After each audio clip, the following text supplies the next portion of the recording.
ए पृथ्वी भोगर नहीं त्यागर। पृथ्वी को भोगर साम्राज्य बोली भावंतु नहीं। भोग करबा ही मनुष्य जीवन सर्वश्रेष्ठ दुर्गुण। भोग करुवा मनुष्य ता समग्र जीवन काल भितर अत्याधिक समय विलास भितर ही काटि था। से निजर भोग भितर एते मग्न हो जाए जे ता चारि पाखरे थिबा मनुष्यों और समाज में थिबा कर्तव्य को से भूली जाए। क्रमशः ता भितर थिबा प्रेम तथा भल पाइबा भली सकारात्मक शक्तिर विनाश घटे। से मनुष्य प्रस्तर आड़ को गति करे। ये सब क्रिया ता अजाणत ता भितर चली था। जो भोग लालसा मनुष्य को प्रस्तर रे परिणत करी से भोग लालसा को त्याग कर स्वार्थपर भावे केवल निजर बंचार नीति को छाड़ी त्यागमय जीवन आपण निजे आहार ग्रहण करने पूर्व अन्य माने आहार ग्रहण करिसेंति कि नहीं पचारि बुझंतु। हस सुख और संपत्ति को बांटिबा शिखंतु। सुखमय जीवन मध्य भोग को ना ओ त्याग को हाँ कहू।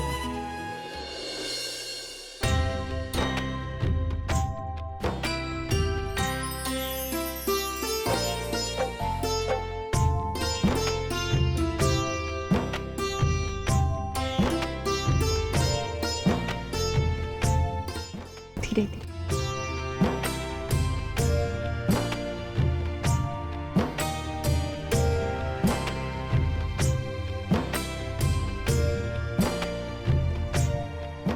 अग्रजा बहुत क्लांत अनुभव होची टिके विश्राम नवा।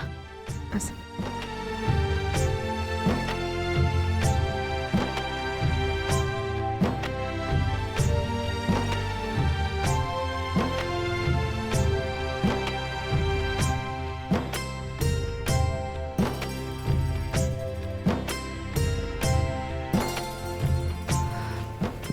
यह मोर प्रथम अनुभूति अग्रजा। किंतु मु शुणी नारीटीए मातृत्व लाभ कला बेले ताको बहुत कष्ट हुए। मत बहुत डर लगुच। मुझे कष्ट सह्य करि परिबि तो? प्रत्येक नारी मातृत्व पूर्व ए अजना भय भयभीत हो रहे।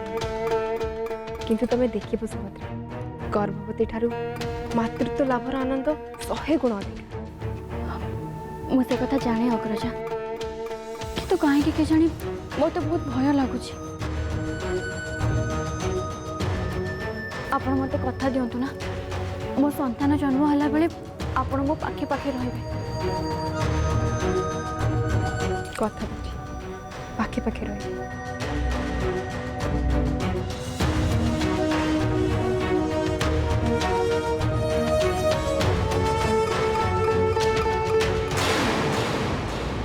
कुह द्रौपदी तुमको कन्या संतान लोड़ा कि पुत्र संतान?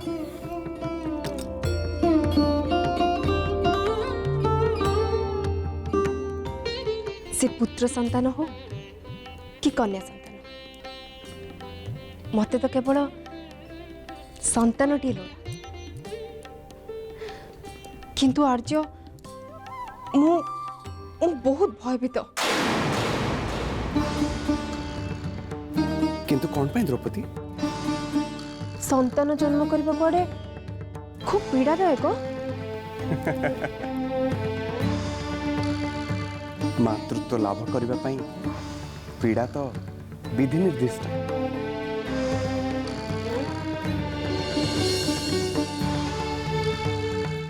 अग्रजा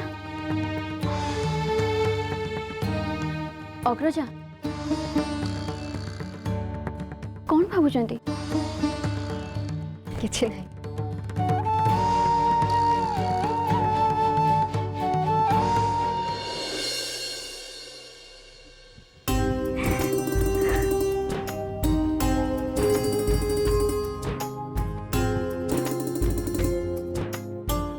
आगंतुक ता जननी को किसी वार्ता दौनी? कहीं पिता हिसाब रे निज संतानर वार्ता को कौन तृतीय पांडव हृदयंगम कर पाना? भारी शुणा इच्छा हो से अमृत संतान स्वर शुणी पारि?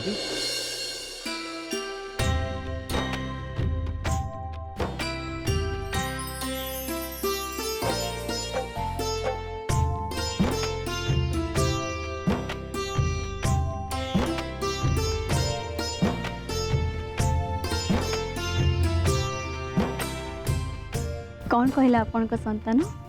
कहले माता को कह मो पे आदौ चिंतित हेबे। मु सुस्थ अच्छी एवं अवश्य आसबि।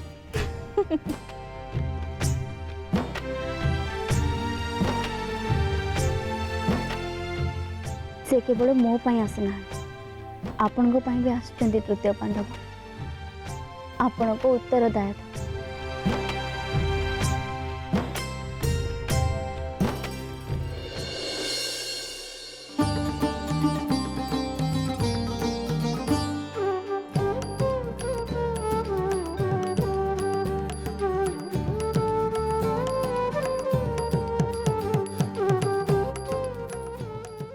नहीं अग्रजा आउ खाइबा को जमा भी इच्छा नहीं। अरे बाबा यही समय भोजन न कले गर्भरे बढ़ुवा संतान को पोषण मिले कौटू? सुना भूंडा पड़ा एबे कौन से भी खाद्य स्वादिया लगुनी। बेले बेले स्वाद खाद्य न थाए, तुमको भल पाउथिबा लोकर पापुली रे थाए।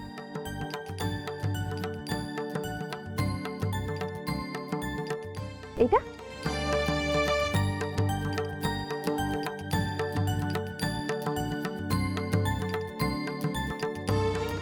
आपण को हाथ रंधा खाद्य सबु स्वादिया अग्रजा।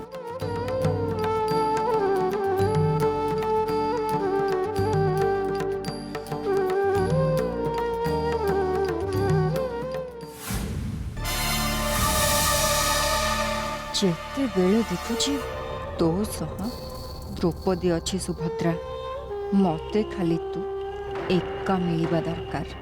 तापर देखिबू मु तोर के क्षति करिवि। नियंतु पाटराणी ए शीतल जल टिके पान कर दियंतु, देखिबे आपन को ठीक लागिबो। किंतु ललिता अग्रजा कहते गर्भावस्था समय शीतल जल पानीय करने उचित नुह। आपण को अग्रजा महाराणी हेले मु दासी।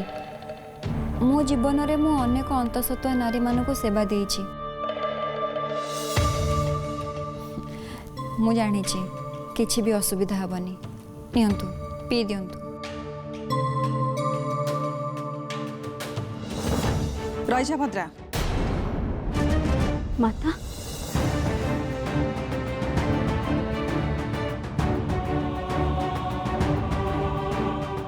भद्रा जल ग्रहण करने पूर्व श्रीमद नारायणଙ୍କର प्रसाद सेवन करेंगे। नारायणଙ୍କର प्रसाद सेवन कले तमर आ तुम गर्भरे थिबा संतानर मंगल हो।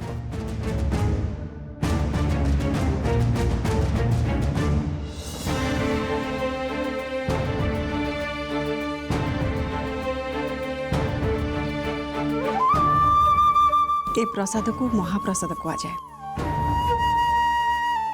और महाप्रसाद सेवन कले शरीर रे थिबा सबु विकार दूर हुए। एमिति कि शरीर रे थिबा विष को मध्य खूब सहज रे हरण कर दिए।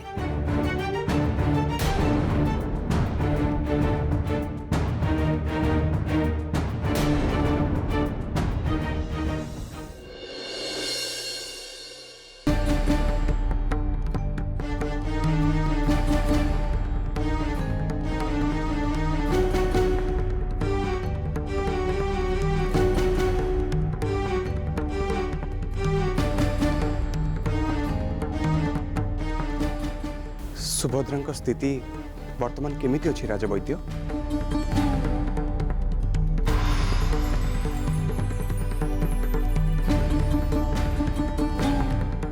माँ और संतान दुहे उत्तम स्थिति अच्छा से चिंता करने दरकार नहीं।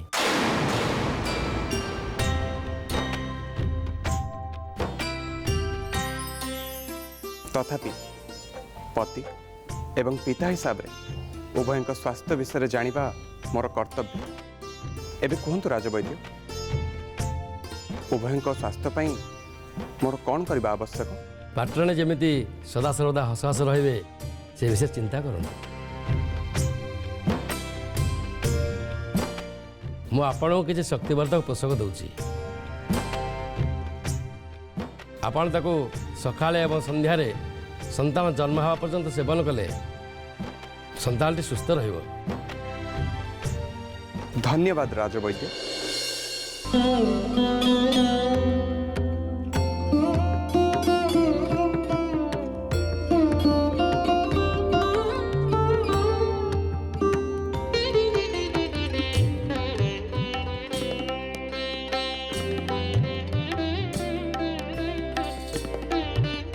भद्रा, राजवैद्य कौन कहले तुम शुणिल तो? आज्ञा, आम संतान केमती स्वास्थ्यवान ही ए पृथ्वी को आसिबो से दायित्व मोर।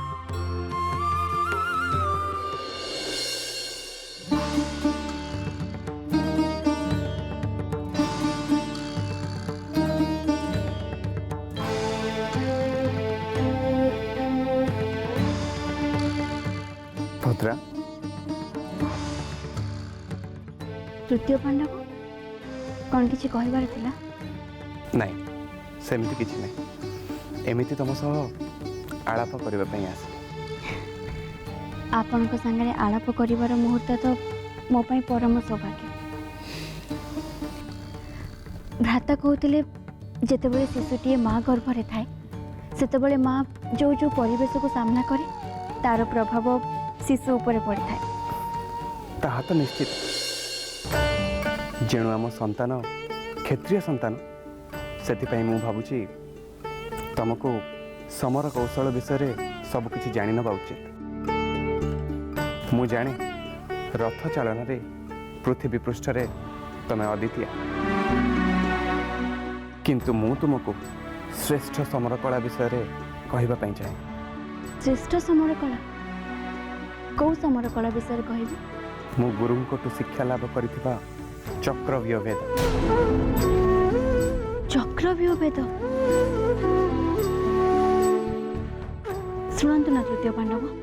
जेतेबेले सप्तरथी तुमको चतुर्पार्श्व रे चक्राकार भाव रे घेरी रही सेतेबेले सेमानकु तमे केमती सामना करिवो से कला विषय शुणेबा पई चाहूची।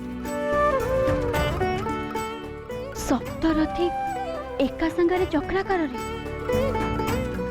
शुणु ना तृतीय पांडव। अपेक्षा कर भद्रा।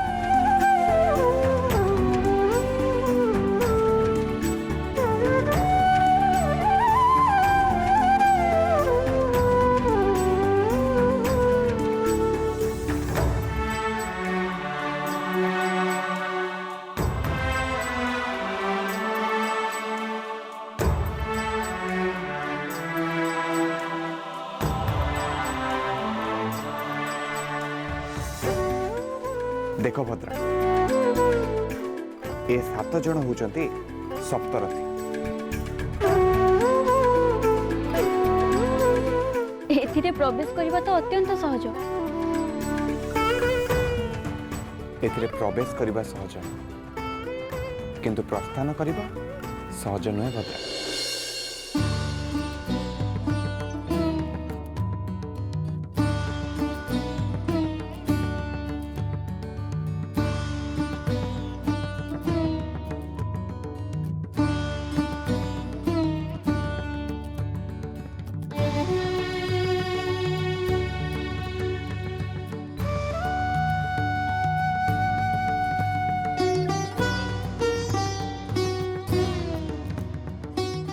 भद्रा,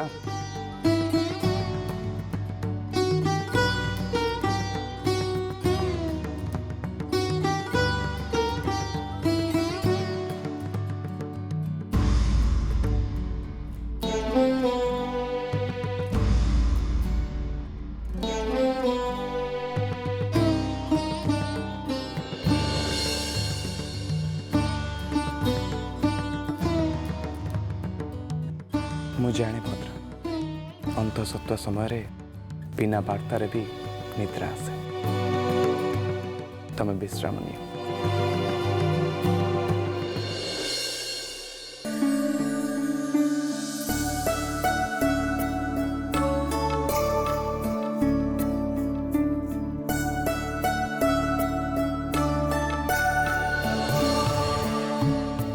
पांडव कूल तुम अवदान हेब श्रेष्ठ अवदान।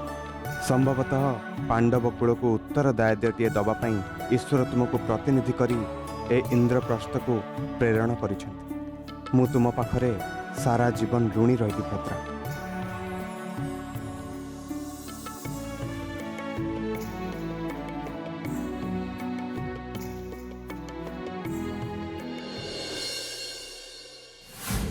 पांडव मानक उत्तरदायित्वर मु किछि क्षति करि परिबि से भरोसा मोर टूटी सारिलाणी। गोटाए दिन रे अरण्य सृष्टि हुए ना। समय और सुजोग को अपेक्षा करिबा आवश्यक। केते आउ समय को अपेक्षा करिबि मामाश्री?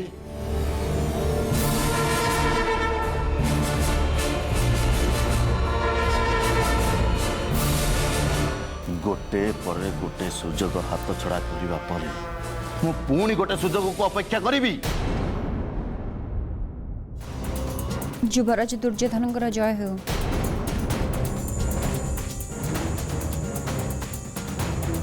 ओ ललिता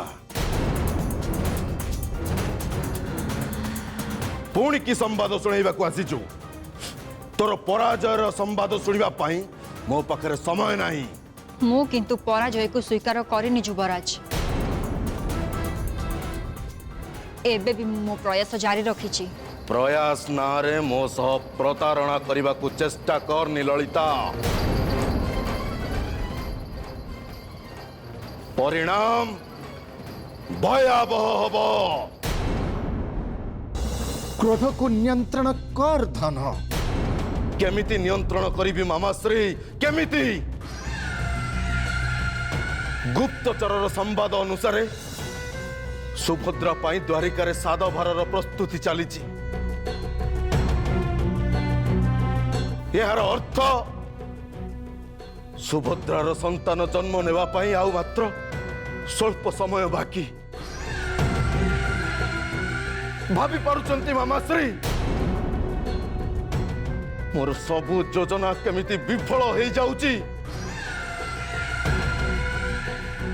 मो शत्रुर शिविर रे खुशीर लहरी खेलिला बेले मु जेमिति झाउली पड़ुची। धन ललिता को आ गोटे थर सुजोग दे। नहीं मामाश्री शांत कर क्रोध धन, शांत कर धन। मो मन कहूची एथर ललिता निश्चय कार्य सफल हब।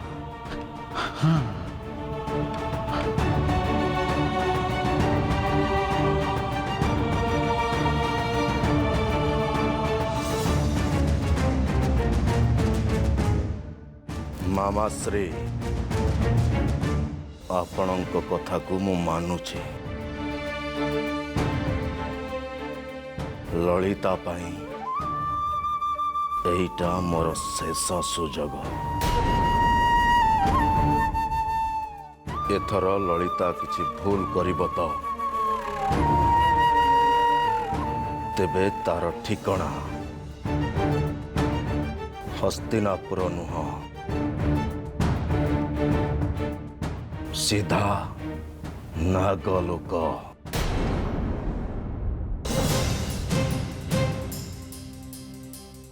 यार परिणाम बुझी पारुचु तो ललिता?